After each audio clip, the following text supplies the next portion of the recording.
Hello guys, welcome to another video of stock market friends. DAM Capital Advisors Limited guys एक upcoming IPO जो कि आज के दिन ओपन होने जा रहा है, यानी कि complete analysis, business model, financial condition, performance, GMP कितना चल रहा है, लिस्टिंग कितना मिलेगा, अप्लाई करें या फिर नहीं, इन सभी पॉइंट्स को चलिए फ्रेंड्स वीडियो स्टार्ट करते हैं। आईपीओ 19 दिसंबर को ओपन हो रहा है, आज के दिन 23 दिसंबर को क्लोज किया जाएगा।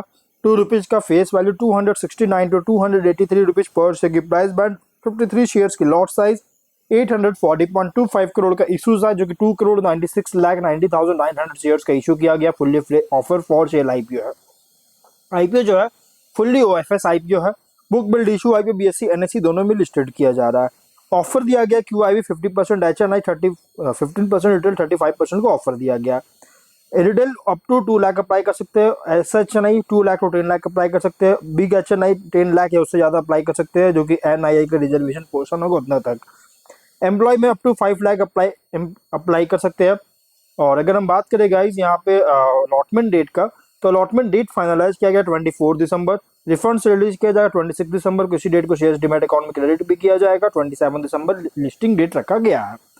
रिटेल मिनिमम 1 लॉट अप्लाई कर सकते हैं, 53 लाख मिलेंगे, 53 शेयर्स मिलेंगे, 14,999 शेयर अमाउंट पे करना होगा। मैक्सिमम 13 लॉट्स अप्लाई कर सकते हैं, 689 शेयर्स मिलेंगे, 1,94,987 रुपीज का अमाउंट पे करना होगा। As such NI minimum 14 lots और 742 रुपीज 742 शेयर्स मिलेंगे, 2,09,986 शेयर अमाउंट पे करना होगा। मैक्सिमम 66 लॉट्स और 3,498 शेयर्स मिलेंगे, 9,89,934 अमाउंट पे करना होगा। Big HNI minimum 67 lots apply कर सकते हैं, 3,551 अमाउंट शेयर्स मिलेंगे और 10,04,933 अमाउंट पे करना होगा। कंपनी का प्रमोटर है Dharmesh Anil Mehta, Sonali Dharmesh Mehta, Boom Bucket Advisors Private Limited इसके प्रमोटर होल्डिंग है। प्री इशू होल्डिंग 45.88% का है। अगर हम बात करें इस कंपनी के बिजनेस का, तो इसका जो बिजनेस है ये एक इन्वेस्टमेंट बैंक है इंडिया में, मतलब कि इन्वेस्टमेंट करती है company. Wide range of financial solutions जो है सो ऑफर करता है अलग अलग एरियाज में। जैसे फर्स्ट है इन्वेस्टमेंट बैंकिंग है, जो कि कंप्राइजिंग है equity capital market, ECM, merger and acquisition, private equity और स्ट्रक्चर्ड फाइनेंस एडवाइजरी की तरह काम करता है। सेकंड है institutional equities comprising broking and research. Company जो है सो लगभग 72 ईसीएम ट्रांजेक्शन, जो कि कंप्राइजिंग 27 आईपीओ, जो कि एज ए लीड मैनेजर काम करता है कंपनी, जो कि एग्जीक्यूट हो चुका है।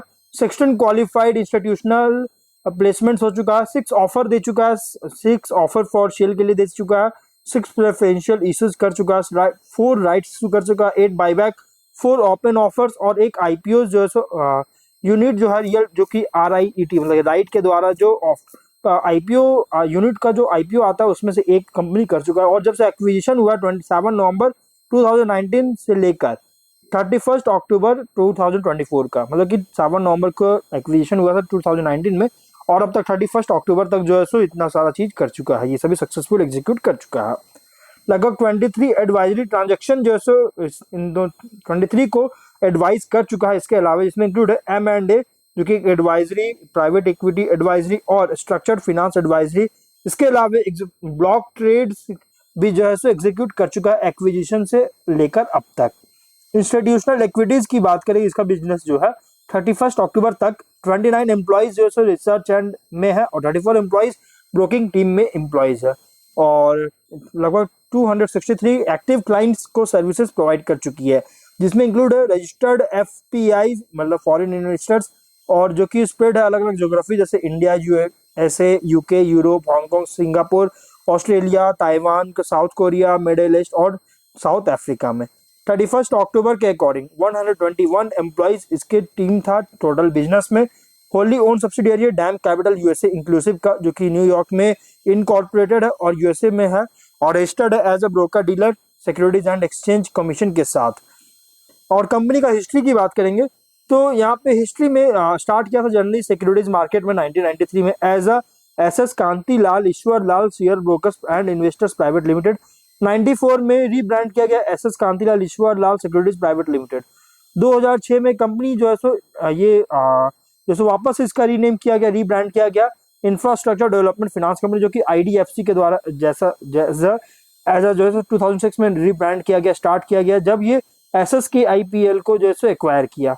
और 2008 में जो सो प्रोसेस कंप्लीट हुआ, 2006 में तो एक्वायर किया, 2008 में प्रोसेस कंप्लीट हुआ।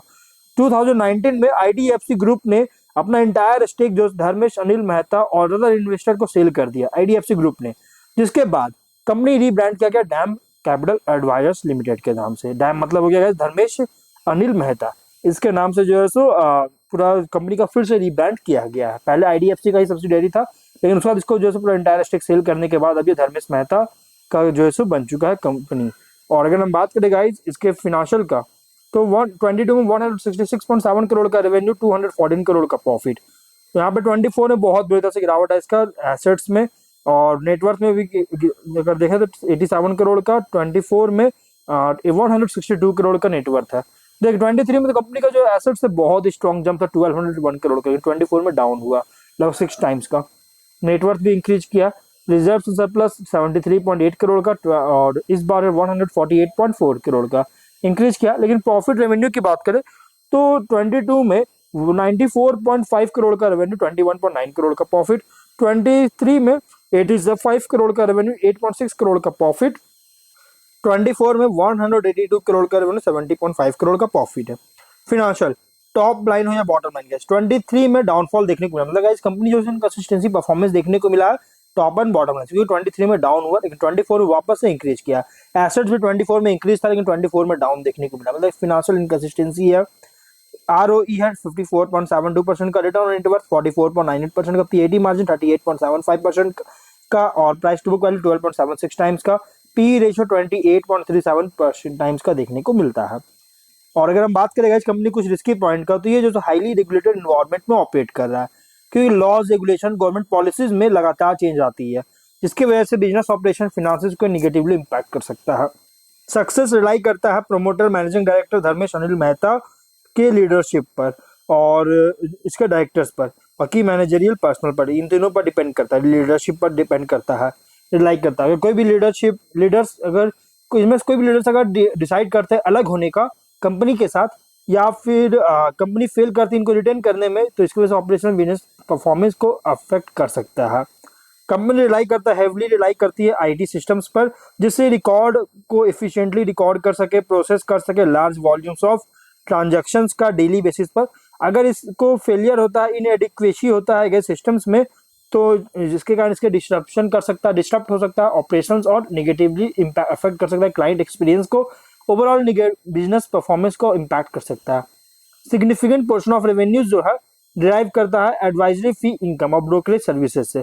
एडवाइजरी फीस की कंट्रीब्यूशन की बात करें 22 में 64%, 23 में 61%, 24 में 68% कंट्रीब्यूशन था, जबकि ब्रोकरेज कंट्रीब्यूशन जो था 22 में 32%, 23 में 34%, 24 में 27% कंट्रीब्यूशन था।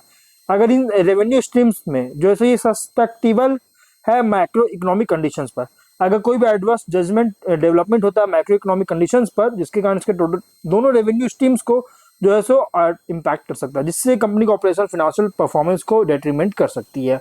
कंपनी लॉसेस फेस किया है स्टॉक ब्रोकिंग बिजनेस में 23 में 14.78 करोड़ का और 22 में 11.6 करोड़ का, जिसके कारण अगर ये फर्दर डिक्लाइन अगर आता है, आगे भी डिक्लाइन आता है ब्रोकरेज इनकम में, तो इसके फाइनेंशियल हेल्थ ऑपरेशनल रिजल्ट्स को इम्पैक्ट कर सकता है, जो कि 23 में इंडिकेट कर चुकी है। कंपनी डायरेक्टर्स इन्वॉल्व है सर्टेन ऑनगोइंग लीगल प्रोसीडिंग्स में, कोई भी एडवर्स जजमेंट आता है इन केसेस का, तो गाइस बिजनेस प्रोस्पेक्ट को भी डेट्रीमेंटल कर सकता है। टोटल आउटस्टैंडिंग बोरोइंग्स था 77.7 करोड़ का, अगर इसको रीपे नहीं कर पाती है तो इसको भी इम्पैक्ट कर सकता है। और जीएमपी की बात करेंगे तो 135 रुपीज़ का चल रहा है, 418 रुपीज़ पर लिस्टिंग होने के चांस है, 47% के एक बहुत ही स्ट्रॉन्ग डेब्यू में करने जा रहा है, मतलब कंपनी जो लिस्टिंग दे रही है बहुत ही स्ट्रॉन्ग लिस्टिंग मिलने जा रही है। कोई भी ऑब्जेक्टिव नहीं, क्योंकि फुल्ली ऑफर फॉर सेल आई पे, तो ये गाइस कोई भी ऑब्जेक्टिव नहीं है कंपनी का। और ये one of the fastest growing merchant banking company है और हाईएस्ट प्रॉफिट मार्जिन के साथ। इसके अलावा ब्रोकिंग बिजनेस में भी करती है, इन्वेस्टर रिलेटेड सर्विसेज भी प्रोवाइड करता है। यहाँ पर 23 में डिक्लाइन हुआ था जनरल ट्रेंड्स के कारण, इंडस्ट्री में जो मैंने भी बताया ब्रोकिंग सर्विसेज के कारण जो लॉस हुआ था।